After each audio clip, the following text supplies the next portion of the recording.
पाकिस्तान में फिर बड़ा सियासी घमासान मचा हुआ है और इंडोनेशियाई राष्ट्रपति के बयान का जिक्र करते हुए पाकिस्तान का हम नाम क्यों ले रहे हैं यह भी आपको पता चलेगा। इंडोनेशियाई राष्ट्रपति के भारत दौरे का असर पाकिस्तान में दिख रहा है। पाकिस्तान में शहबाज सरकार पर विपक्ष ने हमला बोल दिया है। प्रबोवो के दौरे को पाकिस्तान की नाकामी बताया है। प्रबोवो ने कहा कि मेरा डीएनए तो भारतीय है। उनके इस बयान ने पाकिस्तान में हलचल मचा दी।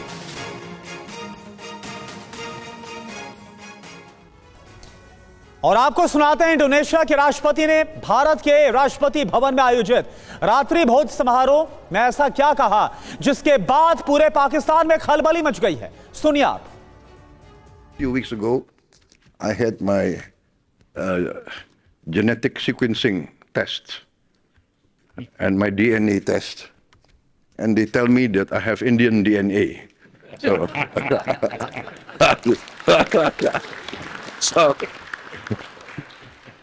and everybody knows when I hear Indian music, I start dancing. So, it must be part of my makeup. So. तो भारतीय संस्कृति और भारतीय सभ्यता से खासे प्रभावित नजर आए सुबियांतो और उनका यह बयान इसकी गवाही दे रहा है। पाकिस्तान पर भारतीय डीएनए वाला एक तरह का हथौड़ा पड़ा है।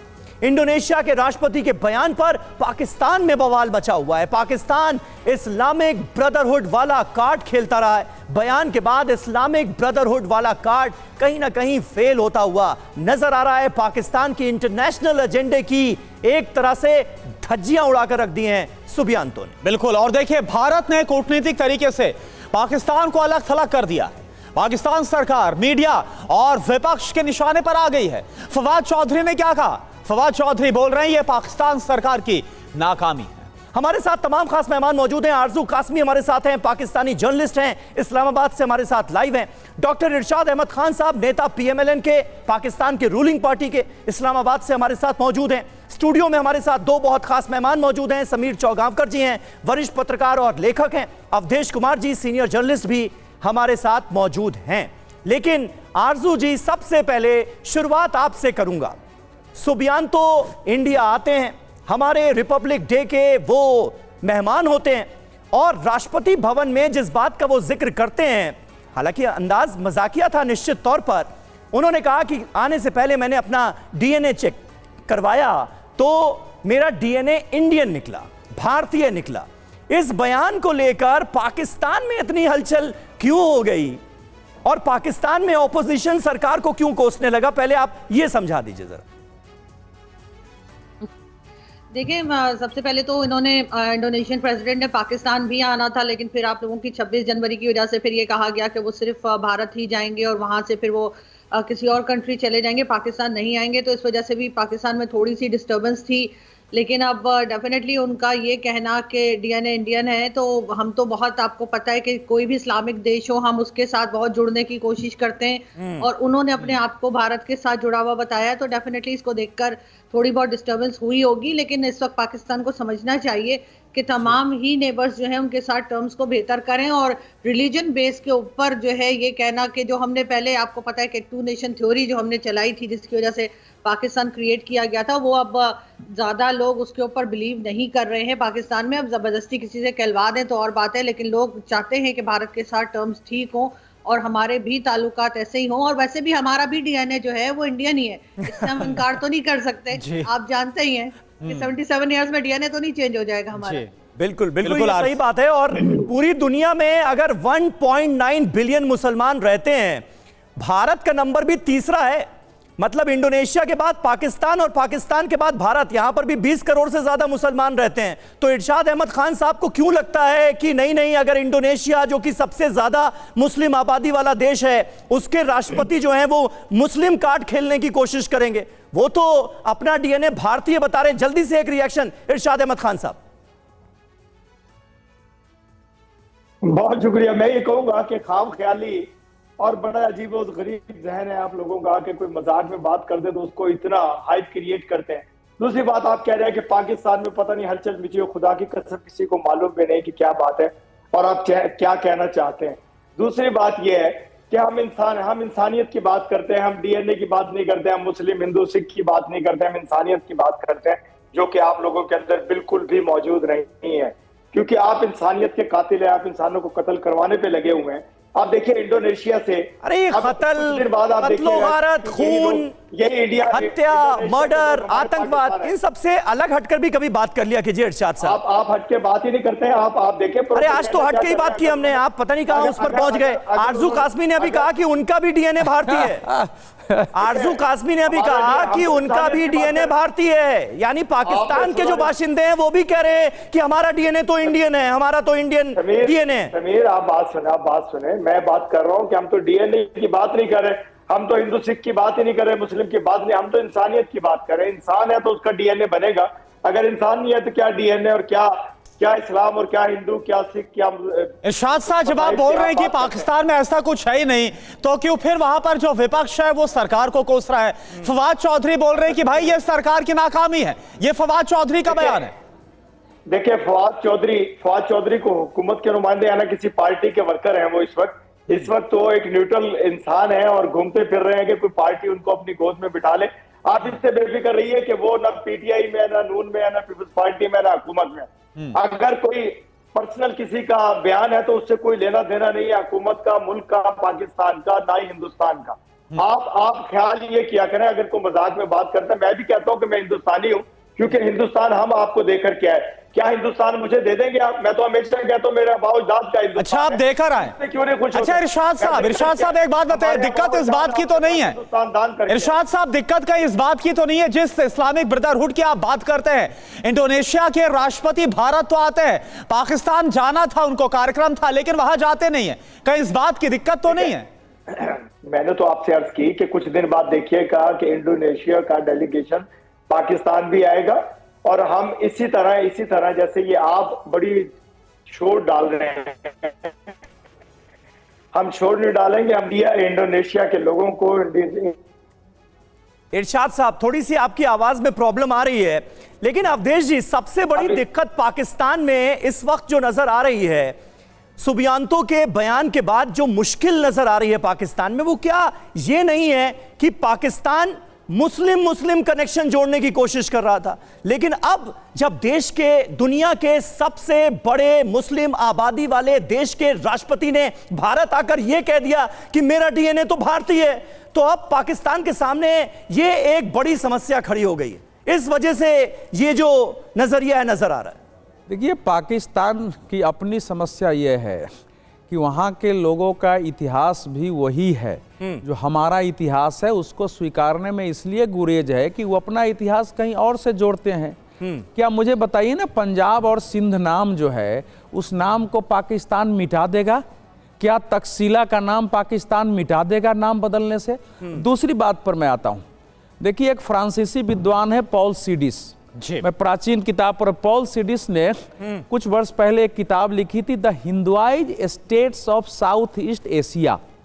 उसमें उसने काफी शोध किया है, शोध करके चीजें बताई है। आप देखेंगे कि वो किस प्रकार से बताया कि साउथ ईस्ट एशिया एक ग्रेटर इंडिया का कल्चरल पार्ट था, लेकिन भारतीयों ने पहले इसको बृहत्तर भारत मानते थे, लेकिन भारतीयों ने स्वतंत्रता के बाद कि इनको बुरा ना लग जाए तो दक्षिण पूर्व एशिया कहना शुरू हो गया। दुनिया के इतिहास में उसको दक्षिण पूर्व एशिया नहीं कहा जाता है, कोई मिडिल ईस्ट कह रहा है, कोई फार ईस्ट। इंडोनेशिया के राष्ट्रपति भारत के स्टेट गेस्ट बने, लेकिन पाकिस्तान नहीं गए। अब पाकिस्तान के विशेषज्ञ और विश्लेषक शहबाज सरकार से इसे लेकर सवाल पूछ रहे हैं।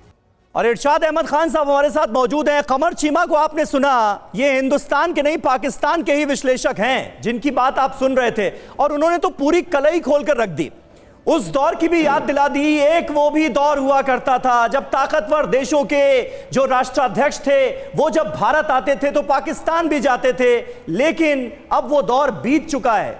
जो दौर बीत गया उसे भूल जाइए, कोई मलाल मत रखिए। इरशाद साहब, मैं ये कहूंगा कि देखिए, कमर चीमा की जाती राय, चौधरी फवाद की जाती राय, उनकी जाती राय से एक आदमी के कहने से पाकिस्तान को कोई प्रॉब्लम पेश नहीं आ रही है। हालांकि हिंदुस्तान इतना बड़ा मुल्क है, 75 साल से चीख रहा है, कुछ नहीं कर सका, तो दो आदमी कमर चीमा और फवाद चौधरी के 75 साल कहने से से पाकिस्तान को कुछ होने वाला नहीं है। पाकिस्तान एक ताकतवर मुल्क है, ताकतवर मुल्क है, था, रहेगा इंशाल्लाह। आप इससे बेफिक्र रहिए। यानी इरशाद साहब जो कमर चीमा बोल रहे हैं, आप बोल रहे हैं बहुत ताकतवर मुल्क है, लेकिन कमर चीमा तो बाकायदा आंकड़ा दे रहे हैं, बोल रहे हैं कि वहां पर तो बदहाली इतनी ज्यादा है, आपकी इकॉनमी की पोल खोल के रख रहे हैं। क्या आप इसको नकारेंगे? मैं बिल्कुल इनको कह रहा हूं कि ये एक शख्स की जाती राय को आप पूरे पाकिस्तान पे मुसल्लत मत कीजिए। आप जो शोर करना है वो कीजिए। आप शोर आपको लगता है क्या कमर चीमा का डीएनए भी इंडियन है क्या? मैं ये कह रहा हूं कि इंडोनेशिया के लोगों ने अगर आपसे इरशाद साहब को बात की है, इरशाद साहब नहीं, इरशाद साहब का डीएनए पूछना चाहिए ना कि आपका डीएनए क्या कमर है? चीमा का डीएनए भी इंडियन तो नहीं है कहीं? देखिए बात यह है, खित्ता एक ही है, डीएनए मैं ये कह रहा हूं कि खित्ता एक ही है, एक बार दरमियान में है। हम अपना मुल्क देकर के आए, हो सकता है मेरे खानदान, मेरे अबाव अजदाद आपको हिंदुस्तान देकर के आए, मेरा डीएनए भी हिंदुस्तान। जिस तरह से आप सबकी जाती राय करार दे रहे हैं ना, मतलब ये तो पाकिस्तान के ऐसा लग रहा है कि ज्यादातर लोगों का डीएनए आप इंडियन खुद करार दे रहे हैं। अवधेश जी कुछ ऐड करना चाहते हैं जल्दी से? सर देखिए, मैं ये कह रहा हूं कि उन्होंने कहा कि हिंदुस्तान देख करके आए हैं हमारे, ये तो अभी खुद भी स्वीकार, इनका भी डीएनए देखा जाए तो ये इरशाद साहब का भी डीएनए, ये टेस्ट ही नहीं करवाएंगे ना जब आप कहेंगे कि हमारा डीएनए क्या निकलेगा। अरे सर सुनिए, हमारे ऋषि मुनियों की संतान हम भी है, आप भी हैं। अगस्त मुनि अगर इंडोनेशिया तक गए थे, मार्कंडेय ऋषि इंडोनेशिया तक गए थे, बाली में उनकी मूर्तियां लगी हुई हैं। सुबियांतो का भी नाम आपने सुना है कि रहा हो, कम से कम इंडोनेशिया से एक सीख लीजिए, एक सीख लीजिए, इस्लाम मजहब मानिए, उसमें कहीं कोई समस्या नहीं है।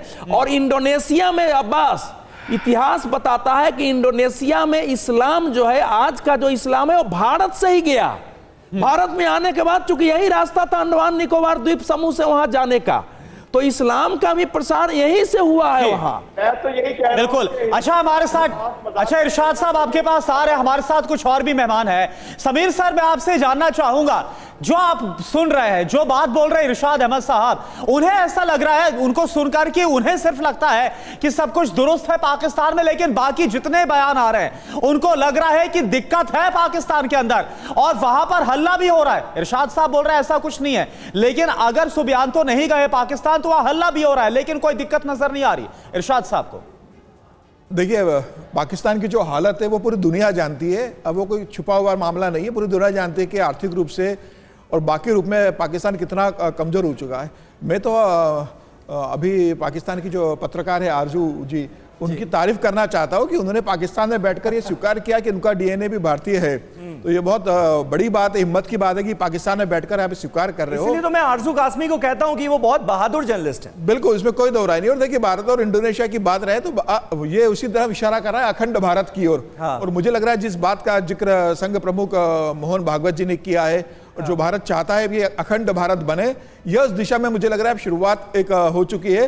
अगर इंडोनेशिया के सबसे बड़े व्यक्ति जो अब हमारे गणतंत्र दिवस के मुख्य अतिथि थे, अगर वो जो कहते हैं कि उनका डीएनए भारतीय है, और भारत और इंडोनेशिया के संबंध तो आप देखिए लंबे समय से एक रहे।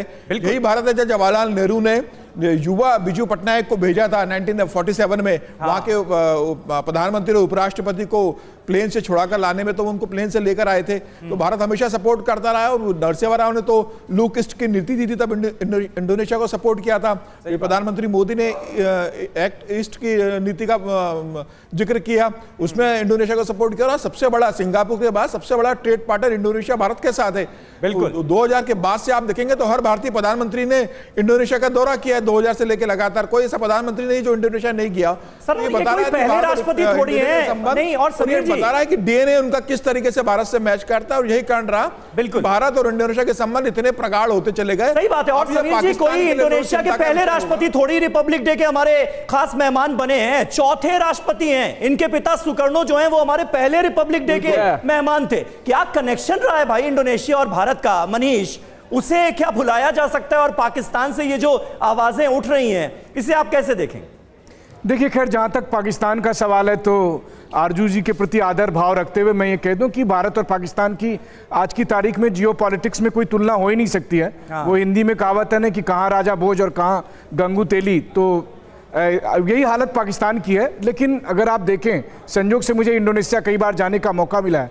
भारत की आसियान नीति में इंडोनेशिया का एक अहम रोल है। और अगर आप आसियान में चाहे इंडोनेशिया में, चाहे आप जकार्ता जाएं, बाली जाएं, हर जगह हर घर में आपको दिखेगा। देखिए, इंडोनेशिया के लोग इस बात को बखूबी समझते हैं कि धर्म अलग है, संस्कृति अलग है। धर्म के तौर पर वो इस्लाम धर्म को मानते हैं, लेकिन आप चले जाएं इंडोनेशिया के किसी भी घर में 10 में से 7 घर 8 घर ऐसे मिलेंगे जहां पर आपको भारतीय संस्कृति की चीजें दिखेगी। वहां पर मां काली की तस्वीर दिखेगी, गणेश जी की तस्वीर दिखेगी, रामायण और महाभारत की तमाम चीजें दिखेंगे। आपको बाली में अगर आप जाएं तो बाली में आपको रामायण से जुड़ी तमाम चीजें दिखेगी। बल्कि जो राष्ट्रपति भवन के ठीक सामने है, वहां पर साफ तौर पर आपको अर्जुन चैरियट, यानी कि जो गीता में जो भगवान कृष्ण रथ पर बैठे हैं और अर्जुन पीछे बैठा हुआ, तो वो साफ तौर पर इस तरह की प्रतीकें हैं। तो आप इंडोनेशिया जाएंगे तो फिर आपको वो सब चीजें दिखेगी। ये भारत और इंडोनेशिया का कनेक्शन है। लेकिन केवल इंडोनेशिया नहीं, मुझे याद है मैं कंबोडिया गया था, कंबोडिया वाले कह रहे थे देखिए आपसे मेरी नाक मिलती जुलती है।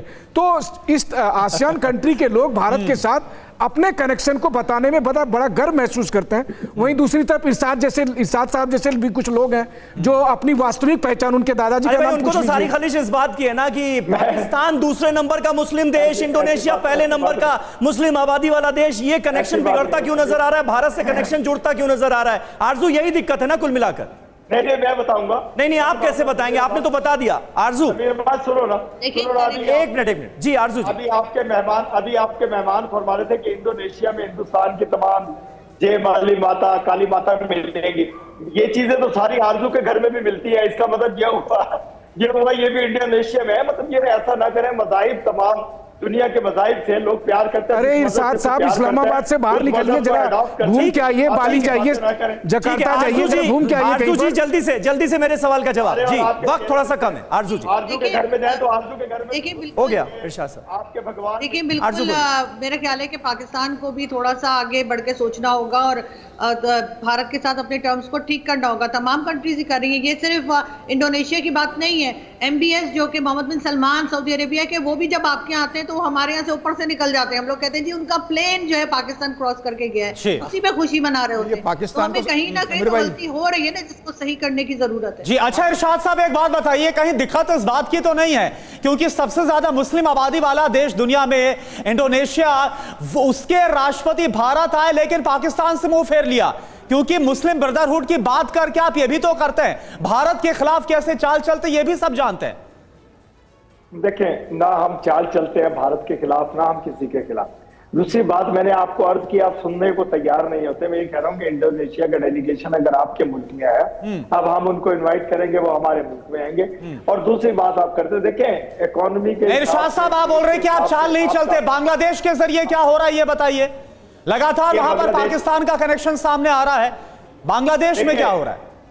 देखिए, अब आई ना आपकी अंदर का जहर नजर आया, अभी नजर आया निकल करके बांग्लादेश की शक्ल में और बांग्लादेश के सवाल पर। अब बांग्लादेश का तो बहरी जहाज भी हमारे मुल्क में आ रहा है, वो मशके करेंगे, बहरी मशके हमारे साथ करेंगे क्योंकि हम दो जिस्म एक जान है। इरशाद साहब, इतना ख्याली पुलाव मत पकाइए। बस दो चार हफ्ते की बात है। 2-4 हफ्ते बाद बांग्लादेश वाले फिर से पाकिस्तान का नाम लेना भूल जाएंगे। बस 2-4 हफ्ते रुक जाइए, 2-4 हफ्ते रुक जाइए। आपके अंदर से जहर निकल कर आ गया, बांग्लादेश के नाम पे जहर। अरे जहर की बात नहीं है, वहां पर हिंदुओं पर जो हमला हुआ उसका किस तरह से ISI कनेक्शन और पाकिस्तान कनेक्शन सामने आया, आप उसकी बात करिए। वहां पर जो माइनॉरिटी में हिंदू से उन पर हमला और आप जहर की बात क्यों कर रहे हैं इस पर? अवधेश जी 10 सेकंड जल्दी से। नहीं, मेरा ये कहना है कि देखिए, बांग्लादेश में इस समय पाकिस्तान की जो कट्टरपंथी ताकतें हैं, थोड़े दिन के लिए यूनुस के कारण जो एक कट्टर जिहादी, उसके कारण अब सफल है। लेकिन आने वाले समय में वहां की बांग्ला संस्कृति जिसने एक दिन समय पूर्वी पाकिस्तान से विद्रोह किया था, वो फिर से जागृत हो रही है। उस सपने को मत पालिए। कोई जनता पाकिस्तान के साथ, एक कंगाल देश के साथ, एक अपने से लड़के मरने वाले देश के साथ कोई क्यों जाएगा? बिल्कुल थोड़ा सा वेट कीजिएगा, हमारे पास वक्त इतना ही था। मतलब कुल मिलाकर पाकिस्तान के लिए मैसेज ये है कि मुस्लिम कार्ड से अलग भी बहुत सारी चीजें हैं जिस पर गौर करना होगा। सिर्फ मुस्लिम कार्ड खेलकर आप बड़े मुल्कों को अपने करीब नहीं ला सकते हैं।